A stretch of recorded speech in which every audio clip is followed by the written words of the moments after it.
impactante, impactante hasta el delirio, lo que es la creación, todo lo que implica, lo conocido, que es aquello que podemos entender con mucha facilidad en la palabra del Señor, lo oculto, o sea, lo que Dios no quiso revelar y que sin embargo es parte de la creación, y aquellas cosas de las cuales entendemos un poco, o sea, Dios nos dio alguna idea en lo que nos dejó escrito aquí en su palabra, pero no lo entendemos cabalmente, no lo podemos interpretar cabalmente, pero ahí está. Dice, hizo también las estrellas. Pues sí, pero no nos dice cómo las hizo, cuánto tiempo tardó para hacer una constelación, otra constelación, no nos lo dice, y más cosas. Pero sí, impactante cuando leemos estos principios de la creación de Dios. Delirante porque llegas a un punto de un delirio de análisis, de contemplación misma. Y quisieras entenderlo todo, pero no es posible. Cosas sí vamos a entender, otras entenderemos un poco, otras no las vamos a entender nunca. Y bueno, pues ahí está también lo sobreentendido, también. ¿Qué pudiéramos decir de lo sobreentendido? Muchas cosas. Por ejemplo, hay una frase sencilla donde dice, y Jehová Dios formó al hombre del polvo de la tierra. Y ya después dice que sopló y fue el hombre un ser viviente, o sea, cobró vida. Bueno, pero en el momento que cobra vida, esa frase lleva por sobreentendido que al cobrar vida, pues ya empezaron a funcionar todos los órganos internos, ¿sí? Cada célula recibió la orden de empezar a respirar y empezar a multiplicarse según está establecido para que funcione el cuerpo humano. Cada uno de los órganos, de todos ellos, empezaron a funcionar para hacer la función que les corresponde dentro del cuerpo. El ojo para mirar, los pulmones para respirar y todas las funciones que llevan consigo. El metabolismo propio del cuerpo, basta con que la Escritura diga, y fue el hombre un ser viviente, para que entendamos pues que en esa frase nos indica, nos da sobreentendido para nosotros que ya todo funciona, que cada parte del cuerpo, desde la célula más ínfima, ya conoce su responsabilidad dentro del cuerpo y todo funciona. Y los elementos que va a necesitar el cuerpo están allí, el aire, el agua, las plantas para que coma el cuerpo, el aparato digestivo, el aparato circulatorio, todos ya entran en una dinámica de vida. Una dinámica de vida ordenada, establecida por Dios. Entonces, y así en las estrellas, y así en todo lo demás. Las leyes establecidas para que funcione el universo, en todas las actividades del universo. Entendiendo que las leyes de la dinámica, del movimiento, de los fenómenos naturales, la afectación de los fenómenos naturales sobre la materia, la masa, el tiempo, la distancia, la velocidad de las cosas, todo entra en una armonía, porque todo está controlado. Entonces, cuando leemos así, de manera tan sencilla, muchas frases que están aquí en ese glorioso momento de la creación, hay cosas que, repito, se dan por entendidas, porque de lo contrario no sería posible. No sería posible que el hombre cobrara vida si el corazón no funciona, si el corazón no bombea sangre. No sería posible. Y así, todo lo demás queda implícito en estas frases tan sencillas, pero que verdaderamente nos llevan a una dimensión, como dije, de delirio, ¿verdad? De decir cuán grande es Dios, qué maravilloso es el Señor, ¿eh? Qué perfecta es su creación, toda ella es perfecta. Entonces, bueno, pues hay que admirarlo así. Dice que, pues que puso el árbol, dice, y el árbol de la ciencia del bien y del mal. Bueno, pues ahí medio reflexioné un poquito en el video anterior acerca de, pues sí, ahí está, ha sido creado el mal. Mira, encontré este adorno que tengo aquí, en el cual he hecho varios videos, pero me dio una semejanza del árbol de la ciencia del bien y del mal, y nada más por los dos pajaritos que tiene a un lado, ¿verdad? De este lado para acá es el bien y del otro lado es el mal. Bueno, pues el árbol de la ciencia del bien y del mal tiene mucho que ver con nosotros, con la humanidad. Es más, ha definido el futuro de la humanidad.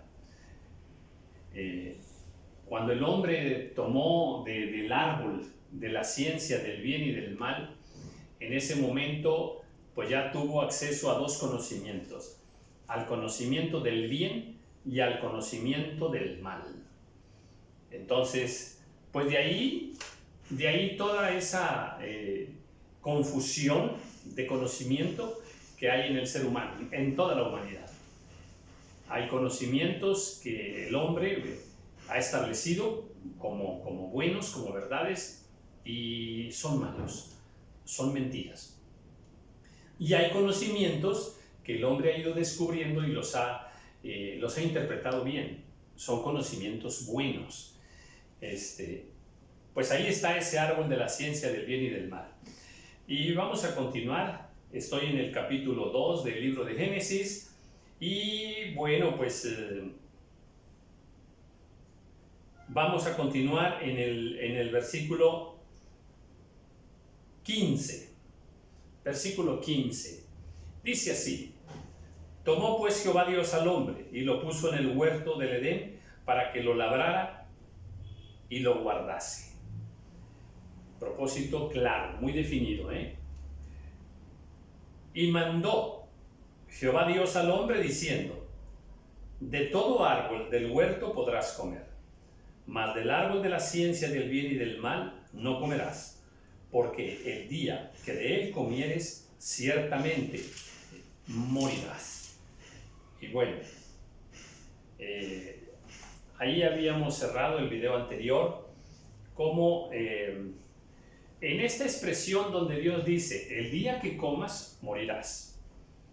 Esa expresión nos enseña algo, que el hombre no iba a morir. Al crear Dios a Adán, no lo hizo con el propósito de que muriera. Todavía no estaba establecido que el hombre iba a morir. Porque es el momento en que le aclara el Señor, le dice, el día que de él comieres, morirás. O sea, antes de este mandamiento, nos queda claro que el hombre no iba a morir. Pero al tomar del fruto prohibido, entonces ya se hizo mortal.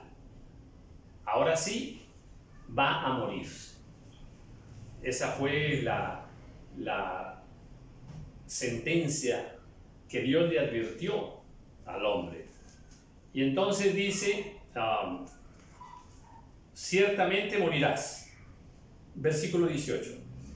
Y dijo Jehová Dios, no es bueno que el hombre esté solo, le haré ayuda idónea para él.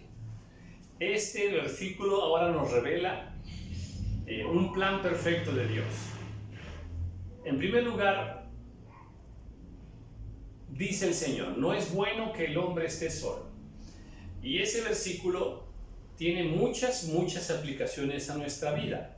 Bueno, pues una de ellas es precisamente que en el plan de Dios, Dios decide ponerle una compañía al hombre. El hombre solo, lleva una vida más complicada, mucho más complicada. Y aplica en familia también, ¿verdad? Cuando un miembro de la familia, por ejemplo, le gusta vivir solo, aislado, y aplica en el plano social. Una persona huraña que no quiere tener contacto con el resto de los humanos y va estableciendo su propia forma de vida, es altamente complicado.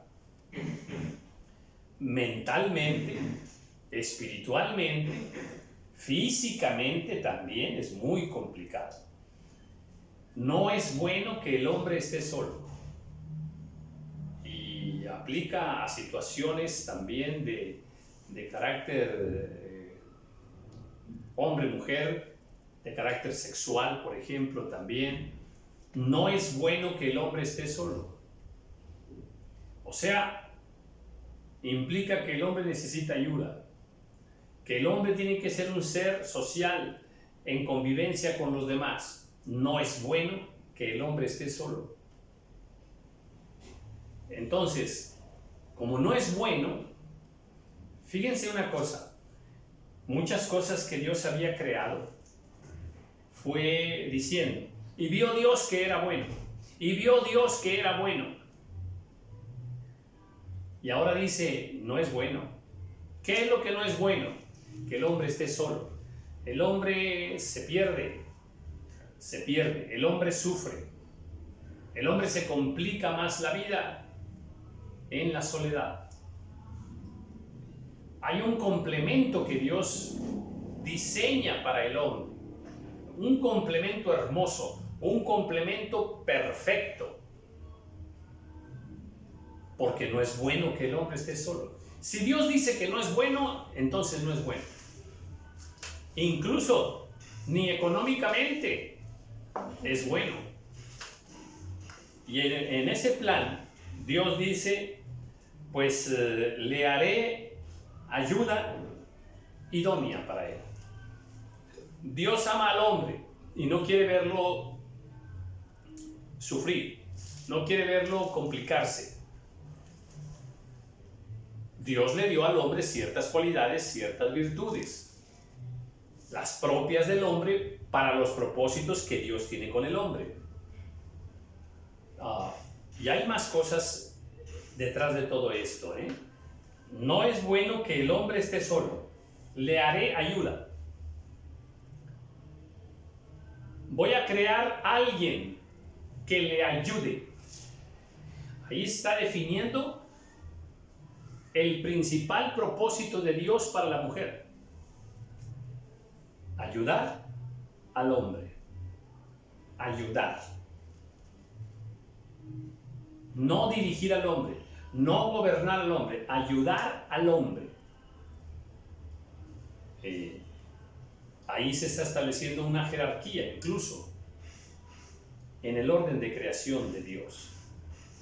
Le haré ayuda idónea, ideal. Voy a darle el complemento ideal. De hecho, atención con esto. El hombre y la mujer son complemento perfecto el uno con el otro, espiritualmente y también físicamente. Son el complemento ideal el uno con el otro. Las cualidades físicas del hombre y las cualidades físicas de la mujer se complementan perfectamente, también para los propósitos de la multiplicación de los seres humanos sobre la tierra.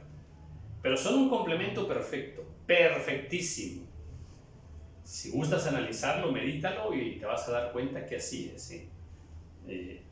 Hay muchas características físicas de la mujer que el hombre las necesita, las valora, las aprecia. Y a la inversa también. Entonces son un complemento perfecto. La mujer es la ayuda ideal, idónea para el hombre. Para que el hombre cumpla el propósito que Dios le ha encomendado al hombre. Jehová Dios formó pues de la tierra toda bestia del campo y toda ave de los cielos, y las trajo a Adán para que viese cómo las había de llamar. Y todo lo que Adán llamó a los animales vivientes, ese es su nombre. Entonces, Dios formó toda la creación y dice, y las trajo a Adán, ahí ya le da el nombre de Adán, para que viese cómo las había de llamar. Bueno, esto es muy interesante. Dios ya le da la autorización a Adán para que empiece a cumplir su función, que le pusiera nombre a las bestias. Y todo lo que Adán llamó a los animales vivientes, ese es su nombre. Esto, bueno, yo no encuentro una razón así muy súper especial. Puede haberla, pero yo no la encuentro.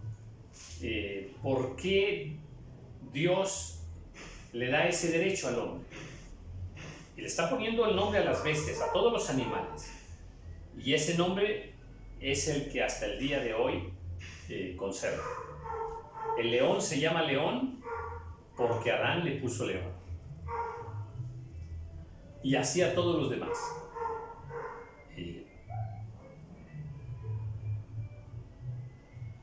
Ahora, dice que los trajo a Adán. Nótese que ahí todavía no existe Eva. Adán está solo en el huerto. Ya Dios está trabajando, obrando con Adán. Adán tiene ya una relación con Dios. Y Eva no existe todavía. Mas ya está en el plan de Dios. Ya decidió Dios que la va a crear. Entonces Jehová Dios,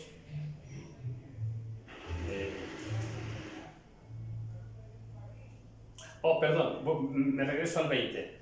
Y puso a Adán nombre a toda bestia y ave de los cielos y a todo ganado del campo, mas para Adán no se halló ayuda idónea para él. Quiero entender entonces que Adán estaba poniendo el nombre a todos los animales y cada animal tenía su pareja. Cada animal tenía su complemento, macho y hembra. Pero, dice, mas para Adán no se halló ayuda idónea para él. Entonces Jehová Dios hizo caer sueño profundo sobre Adán. Y mientras éste dormía, tomó una de sus costillas y cerró la carne en su lugar. Aquí, pues ya nos refiere ahora sí el inicio de cómo es formada Eva.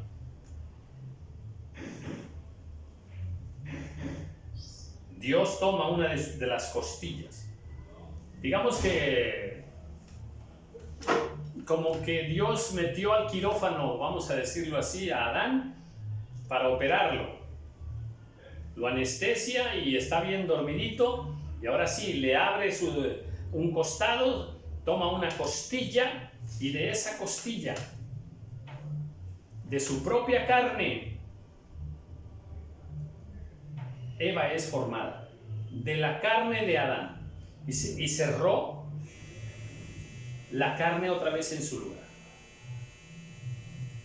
Ya de aquí podemos establecer algunas cosas interesantes. Número 1, que Adán fue formado primero.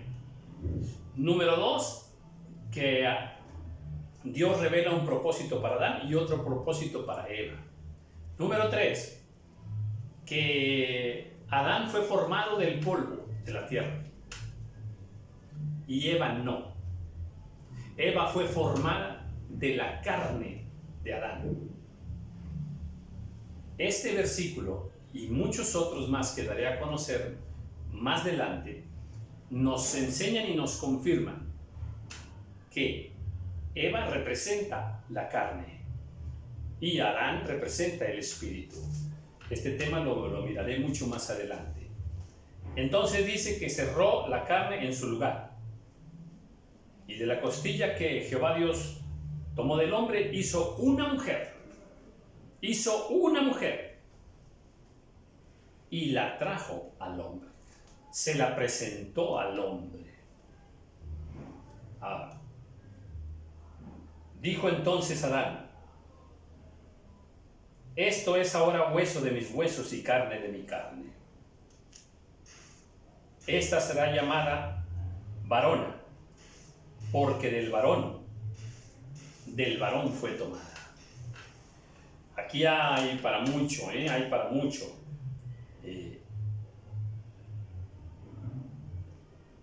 Adán la llama carne de mi carne. Ahí tenemos otro versículo que nos confirma la simbología en la creación, la simbología de Eva, carne.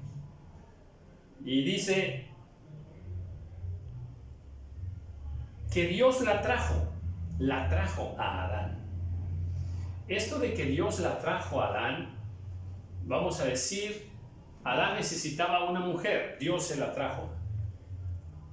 Esto es importante, es importante verlo, analizarlo y aplicarlo a los tiempos actuales cuando alguien quiere casarse. Muchas veces en nuestro entendimiento actual y en nuestra, pues cuando andamos como muy apurados, muy impacientes por conseguir una compañera de vida o un compañero de vida, nos aceleramos nosotros y no esperamos el tiempo de Dios y no esperamos que sea Dios quien nos vaya dirigiendo en ese proceso. Aquí fue Dios quien se la trajo a Adán.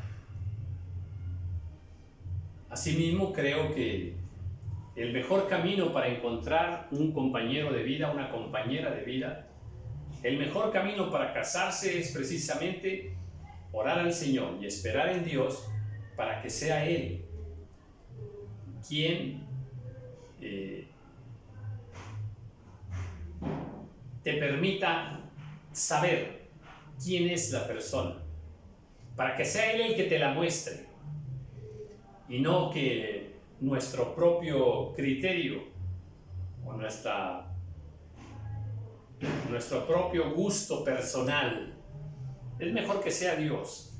Y en este caso, pues así fue.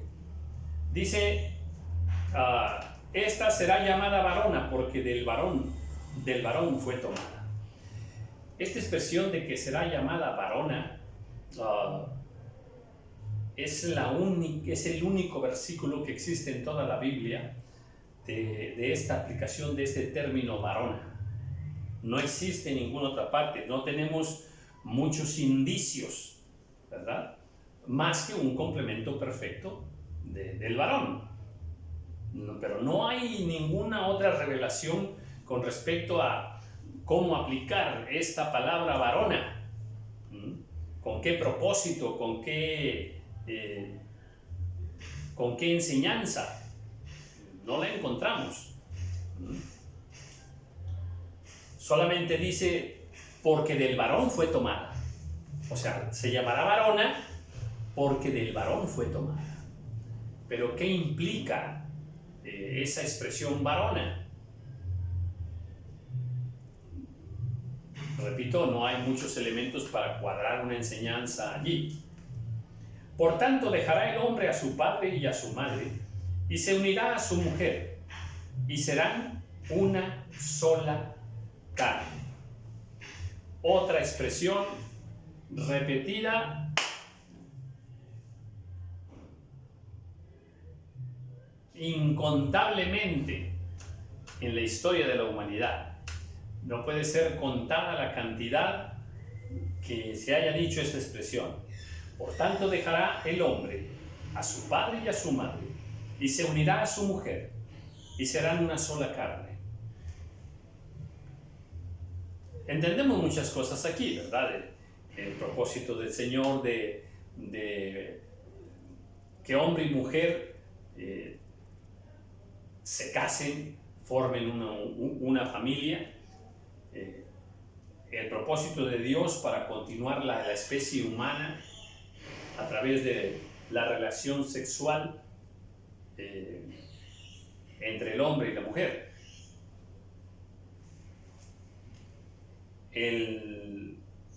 Este punto importante que también tenemos que enseñarlo, meditarlo: dejará el hombre a su padre y a su madre. ¿Qué implica dejar a padre y madre? Bueno, este versículo debemos tomarlo con cuidado, no con ligereza, porque suele a veces provocar un conflicto. Dejará el hombre a su padre y a su madre. ¿Qué significa? ¿Que nunca va a volver a ver a su padre y a su madre? No, no significa eso, porque tenemos muchos otros versículos que así nos lo dicen, así nos lo enseñan. ¿Quiere decir que deberá irse lejos de su padre y de su madre? Tampoco implica eso. El contexto bíblico de toda la palabra nos hace entender que saldrá de la cobertura, saldrá de la autoridad de sus padres para formar ahora su propia casa, pero seguirá amando a sus padres, seguirá honrando a sus padres, seguirá ayudando a sus padres. Ese es el propósito perfecto de Dios.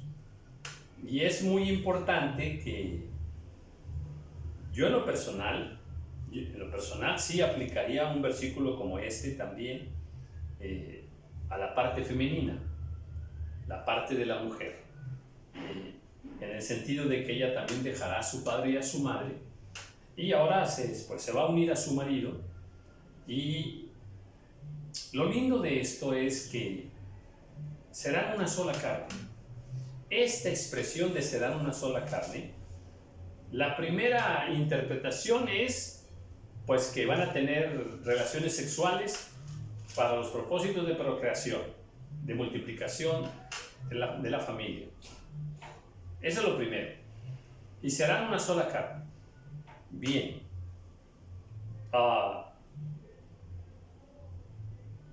Pero hay otra interpretación también aquí que tiene respaldo con otros versículos más, y que es una doctrina que no se ha enseñado y que creo que es una doctrina que muchos no la entenderían en una perspectiva sana, doctrinalmente hablando, y que les crearía confusión. Otros se molestarían por la interpretación, pero déjenme la comento. Y serán una sola carne. O sea, delante de Dios, al momento que hay el matrimonio, la unión entre un hombre y una mujer, atención con esto, Dios también los va a ver como una sola persona. Como una sola persona. Seguirán siendo hombre y mujer, pero por cuanto son matrimonio, Dios los va a ver como una sola persona, donde el varón será la cabeza. La cabeza.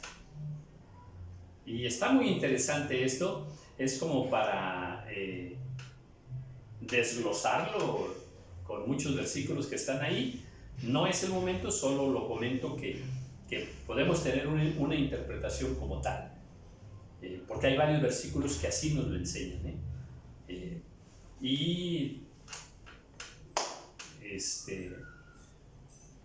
El varón es la cabeza y ella viene a ser el cuerpo. Recordemos, por ejemplo, que Cristo es la cabeza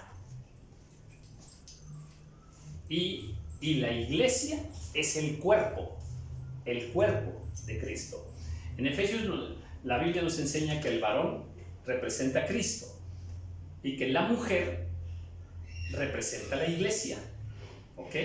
Cristo es la cabeza y la iglesia es el cuerpo de esa cabeza.